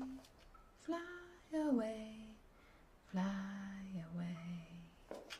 No, they're coming. Bitter death is near. I've come to set you free. Hush, I am here. If you have human feelings, pity me! Hush, you will wake your jailers. Hush, speak quietly. Who gave you, executioner, the right to come so early to my cell and fetch me in the middle of the night? Have pity. Let me live a little spell. The dawn will not be long. Can you not wait? I am so young, but I am not, alas, too young to die. Once I was beautiful. That was my fate. My friend was with me, but he would not stay. My wreath is torn. My flowers blown away. Don't lay such violent hands on me. What have I done to you? Oh, let me be! Spare my life, I beg you. For I've never seen you in my life before. How can I bear this anguish anymore? You have the power over me, I know. But let me feed my child before I go. I held it in my arms all night. They took it from me out of spite and said I'd killed it. That was wrong and wicked of them. Now they sing a song about me. But it isn't true. It's just a fairy tale that ends like that, you see. Why do they put the blame on me? Your love lies at your feet, imploring you to come with him and end this misery. Oh, let us kneel and offer up a prayer. The saints will guard us. Underneath the stair, below the threshold there, hell seethes beneath the floor. The evil one is near. His angry roar brings dread and fear. Gretchen! Gretchen! That was my lover's voice. He's here. Where is he? Was he calling me? No one can hold me now, for I am free. To my love I'll fly, in his arms I'll lie. Gretchen, he called. I heard him speaking. Through all the devilish taunting and shrieking, through all the howling and clatter of hell, I heard that sweet voice I remember so well. I'm here. You're here. Say it once more. You're here. Oh, he's here. Now where's all my pain? Where are my fetters now, my prison and my fear? He's here. I found my love again. I'm free. I see again the little street where I first saw you passing by. The pretty garden and the gate where I and Martha used to wait. Come with me. Come. Don't go away. I want to be with you so much. Please stay. Hurry. If you don't hurry, we shall miss our chance and have a heavy price to pay. What? Can you not kiss me anymore? We were not parted long, for sure. Have you forgotten how to kiss? I feel so fearful in your arms. Why should that be? Once, when you spoke, or when you looked at me, I felt all heavens was wrapped here. Heaven's bliss. You stifled me with kisses. It was not like this. Kiss me. Do. Oh, I'll kiss you. Oh, no. Your lips are cold and dead. Where has love fled? Oh, tell me. Say, who stole my love away? Dearest, take heart and follow me. I will save up 1,000 kisses for you, but follow me this minute, I implore you. And is it really you? How can this be? It is. Come with me now. You have unlocked the chain, and now you want to take me in your arms again. How is it that you don't recoil from me? Do you know who it is, my friend, you have set free? Come with me. It will soon be dawn. I killed my mother in the early hours. I drowned my child when it was scarcely born. That child was ours. Your child and mine. It's you. Oh, I can't believe it yet. Give me your hand. This is no dream. It is your own dear hand. But what is this? It's wet. There's blood upon it, too. Oh, wash it clean. Take God! What have you done? Put your sword away, I beg of you. The past is past. It's done and gone. Your grief will be the death of me. No, you must stay, for you must tend the graves, you see. I'll show you how it is to be. Tomorrow you must start. The best plot shall be for my mother. Beside her then will be my brother. Put me a little way apart, but not too far. My child and no one else shall rest with me, just here at my right breast. To lie with you, my love, was such sweet bliss. There never was such happiness as this. But now it is as if you would be gone from me, as if you shrink away. I have to force myself on you and make you stay. And yet it's you, it is your face, so kind and good. If that is what you feel, then come with me. Out there? Oh, no. You will be free. Yes, if the grave is out there, then I would be free. If death is waiting, then I'd gladly go to my eternal rest. Not one step further, though. I would come with you, Heinrich, if I could. You can, you must. The door is open, see? I cannot come with you. What use is it to flee? There is no hope out there. They lie in wait for me. A beggar's life is such a wretched fate. Far more when you're pursued by guilt and hate. To go from door to door, from town to town, and in the end I know they'll hunt me down. I'll stay with you. No, you cannot stay. Save your poor child. It's not too late. Quick, quick, away. Up the stream and through the gate, over the bridge and into the wood, left at the fence. There, in the pond. Quick, take hold of it. It's struggling, you see. It's wriggling still. Save it, save it. Be calm. Listen to me. One step and you're free. You'll be mine. If only we were past that hill. My mother's sitting there on a stone. An icy shiver runs up my spine. My mother's sitting there all alone. Her head's too heavy, it's lolling about. She cannot wave or nod, she can't call out. She slept so we could be happy, you and I. She slept so long she'd never wake again. Those were such happy times we were together then. If all my pleading fails, then I must try to take you up and carry you away with me. I'll not put up with force. No! Let me be! How could you be so brutal? Let me go! I always did your bidding, for I loved you, sir. My love, it is already light. Day? Yes, it's day! My last day, my last dawn. It was to be my wedding day. Tell no one that you were with me tonight. Alas, my wreath is torn and thrown away. We'll meet again, I know. We shan't be dancing, though. The people press around. They make no sound.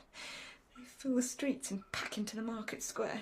They seize me, tie me, drag me to the chair. The sword sweeps. Every neck can feel the sharpness of that biting steel.